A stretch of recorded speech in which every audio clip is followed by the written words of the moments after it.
School के अंदर science की व्यवस्था हो। आर्ट्स क्यों लिया आपने? साइंस नहीं थी यहाँ पे और दूर जाने के लिए घर वालों ने मना कर दिया, इसलिए आपने मजबूर होकर आर्ट्स सब्जेक्ट लिया। आर्ट्स सब्जेक्ट ली मैंने। ये बच्ची का कहना सही है कि बहुत से बच्चे और बच्चे जो सब्जेक्ट लेना चाहते हैं वो सब्जेक्ट यहाँ उपलब्ध नहीं होता है। गांव की चौपाल कार्यक्रम को लेकर आज हमारी टीम आलीसर ग्राम पंचायत में पहुंची है, जहां यहाँ की जो जन समस्या है और भी गांव के जो मुद्दे हैं उन सभी को लेकर यहाँ के लोगों से और यहाँ के जनप्रतिनिधियों से हम बातचीत करेंगे। उससे पहले एक छोटी सी रिपोर्ट देखिए।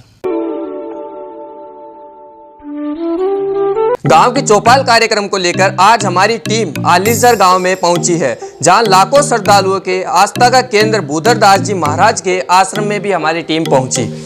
आलीसर गांव बदलते वक्त के साथ विकास की ओर बदलता हुआ एक छोटा सा गांव है। आलीसर गांव में हमें भाईचारे का सद्भाव भी कहीं ना कहीं देखने को मिला, लेकिन गांव की कुछ गंभीर समस्याएं भी हमें देखने को मिली। गांव में एक सरकारी सीनियर सेकेंडरी स्कूल संचालित है, लेकिन विज्ञान संकाय के अभाव के चलते स्कूली बच्चे दूर गांव जाकर पढ़ने को मजबूर है। इतना ही नहीं, चिकित्सा के क्षेत्र में भी गांव कहीं ना कहीं पिछड़ा हुआ दिखाई देता है। गांव के लोगों से बातचीत करने के दौरान पता चला कि चोमू से हस्तेड़ा जाने वाली सड़क भी पूरी तरह क्षतिग्रस्त हो चुकी है, जिसके चलते बीते 1 महीने में 4 महिलाओं की मौत हो चुकी है। और भी गांव की अनेक समस्याएं हैं जिनके बारे में हम आपको करेंगे रूबरू। देखिए पूरी रिपोर्ट। भूधरदास जी महाराज के मंदिर में पहुंची है, जहां कहीं ना कहीं हजारों लाखों श्रद्धालुओं का जो आस्था का केंद्र है वो इस मंदिर को माना जाता है। और यहाँ कहा जाता है कि इस मंदिर में जो माथा टेकता है उसकी मन्नत भी कहीं ना कहीं पूरी होती है। इन सभी को लेकर मैं अपने कैमरामैन साथी से कहूँगा कि वो मंदिर दिखाए। ये बाबा जी का वो चमत्कारी धूना है जिसमें जो माथा टेकेगा उसकी मन्नत कहीं ना कहीं पूरी की जाती है। इस मंदिर का जो संचालन करते हैं वो यहाँ के गंगादास जी महाराज हैं। उनसे भी हम जानेंगे, इस मंदिर का रहस्य जानेंगे और इस गांव के बारे में भी हम बातचीत करेंगे। उससे पहले मैं आपको इस मंदिर के बारे में बता दूं, ये मंदिर वर्षों पुराना मंदिर है और यहाँ का जो यहाँ के गांव है और आसपास के जितने भी गांव हैं वहाँ के हजारों लाखों श्रद्धालुओं का आस्था का केंद्र भी इस मंदिर को कहीं ना कहीं माना जाता है। अब हमारे साथ इस मंदिर के महंत गंगादास जी महाराज जी भी हमारे साथ जुड़ गए हैं। उनसे हम इस मंदिर के बारे में और इस मंदिर के जो रहस्य है उसके बारे में हम जानने की कोशिश करेंगे। सबसे पहले नमस्कार। जय श्री राम। सबसे पहले तो आपका नाम बताइए। मेरा नाम महंत गंगादास चेला बागिरदास जी। इस मंदिर का क्या रहस्य है? हजारों लाखों श्रद्धालुओं को आस्था का केंद्र है। कहीं ना कहीं इस मंदिर को कहा जाता है कि यहाँ पे जो आके मत्था टेकेगा उसकी कहीं ना कहीं मनोकामना पूर्ण होती है। ये आज से 300-350 वर्ष पहले संत श्री 1008 श्री भूधरदास जी महाराज यहाँ आए थे। उस टाइम बिल्कुल जंगल था, उन्होंने यहाँ आकर के चींपिया रोपा था और उस चींपिया के बल से यहाँ धूना सिद्ध हो गया और जो भी इस धूने पे आता है उसकी मनोकामना सिद्ध होती है। गांव में पहुंचने के बाद गांव के लोगों से हमने बातचीत की तो पता चला कि यहाँ की जो सरकारी स्कूल है उसमें विज्ञान वर्ग की कोई सुविधा नहीं है, जिसके चलते गांव की बच्चियां, गांव के जो बच्चे हैं वो दूर गांव जाकर पढ़ने को मजबूर है। वो बच्ची हमारे साथ मौजूद है, उनसे हम बातचीत करेंगे कि दूर गांव जाने में उनको कितनी प्रॉब्लम होती है। अगर गांव में ये व्यवस्था होती है तो इतनी प्रॉब्लम नहीं होती है। तो उनसे हम बात कर लेते हैं। तो कैसा महसूस करते हैं अगर आपके गांव में स्कूल में वो व्यवस्था होती तो? दिक्कत आती है जाने आने में दिक्कत आती है। अगर गांव में अगर ये व्यवस्था होती है स्कूल के अंदर तो आपको दिक्कत थोड़ी आती? नहीं। तो आप सरकार से क्या मांग रखती है कि स्कूल के अंदर व्यवस्था हो? स्कूल के अंदर साइंस की व्यवस्था होनी चाहिए। हाँ। आपके घर में और भी आपकी बहन है, कोई भाई है जो साथ जाता हो आपके? हाँ। कौन है? जाता है विष्णु। भाई है आपका? हाँ। और गांव में और भी बहुत सी बच्चियां होगी, बहुत से लड़के होंगे जो जाते होंगे? हाँ, मेरे साथ जाते। कितने होंगे? समथिंग 10-15 है। क्या समस्या है स्कूल को लेकर? इसके अंदर साइंस सब्जेक्ट नहीं है। साइंस सब्जेक्ट नहीं है तो क्या कहना चाहेंगे यहाँ की सरकार को, यहाँ के जनप्रतिनिधियों को, यहाँ के प्रशासन को? क्या व्यवस्था होनी चाहिए स्कूल में? इसके अंदर साइंस सब्जेक्ट होनी चाहिए। साइंस क्या हाल है, सारी सब्जेक्ट होनी चाहिए। अभी कौन सी क्लास में हो आप? 12th में। क्या नाम है आपका? बंटी मीणा। तो अभी 12th में हो, क्या सब्जेक्ट ले रखी है? आर्ट्स। आर्ट्स क्यों लिया आपने? साइंस नहीं थी यहाँ पे और दूर जाने के लिए घर वालों ने मना कर दिया, इसलिए आपने मजबूर होकर आर्ट्स सब्जेक्ट ली? आर्ट्स सब्जेक्ट ली मैंने। तो इस स्कूल में व्यवस्था होनी चाहिए। आर्ट्स की होनी, आर्ट्स के अलावा इसके अंदर सारे सब्जेक्टों की व्यवस्था होनी चाहिए। तो कहीं ना कहीं देख सकते हैं कि बच्चे कितने परेशान हैं। अगर साइंस वर्ग की व्यवस्था यहाँ के स्कूल में होती तो कहीं ना कहीं ये बच्चे दूर गांव जाकर पढ़ने को मजबूर नहीं होते। गांव की चौपाल कार्यक्रम को लेकर हम आलीसर ग्राम के बस स्टैंड पर मौजूद है और हमारे साथ यहाँ के जो स्थानीय लोग हैं वो भी हमारे साथ जुड़ चुके हैं। तो इनसे हम जानने की कोशिश करेंगे कि यहाँ पे क्या व्यवस्था है गांव के अंदर, क्या व्यवस्था नहीं है, कौन सी व्यवस्था गांव में होनी चाहिए। इन सभी मांगों को लेकर हम आज इनसे बातचीत करेंगे। सबसे पहले तो बाबूजी आपका नाम बताइए। मेरा नाम लालचंद कुमार। लालचंद जी, गांव के अंदर क्या चीज़ की व्यवस्था नहीं है, क्या होनी चाहिए? हमारे गांव में तो स्कूल की है, बस भाई स्कूल में साइंस का सब्जेक्ट खुलना ज़रूरी है, क्योंकि बच्ची हमारे यहाँ स्कूल के अंदर 80% बच्चियाँ हैं, तो वो साइंस का सब्जेक्ट नहीं होने से मजबूर हो के यहाँ आर्ट्स का लेना पड़ता है वहाँ। तो हमारे बस ज़्यादातर यही पोजीशन है। यहाँ के जनप्रतिनिधियों को आपने इस समस्या से अवगत कराया? हाँ, अवगत कराया है, लेकिन हमारे को सिवाय आश्वासन के अलावा और कुछ नहीं मिल रहा है अभी तक।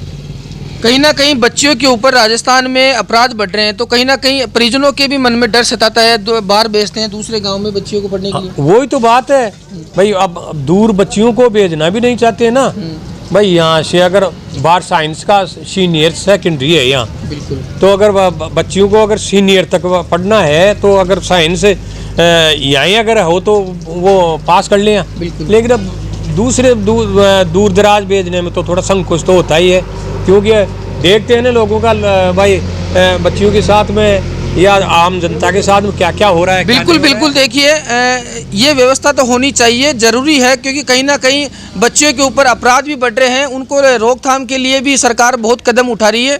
लेकिन गांव में अगर ये शिक्षा की व्यवस्था हो जाए तो कहीं ना कहीं बहुत फ़ायदा होगा। बाबूजी, क्या नाम है आपका? कमलेश कुमार भाटिया। कमलेश कुमार जी, मैं आपसे ये पूछूंगा कि आपके गांव आलीसर के अंदर शिक्षा के चिकित्सा के क्षेत्र में क्या व्यवस्था है? चिकित्सा के क्षेत्र में व्यवस्था, बिल्डिंग बनी हुई है, वहाँ पे मेडिकल स्टाफ लगा दिया जाए।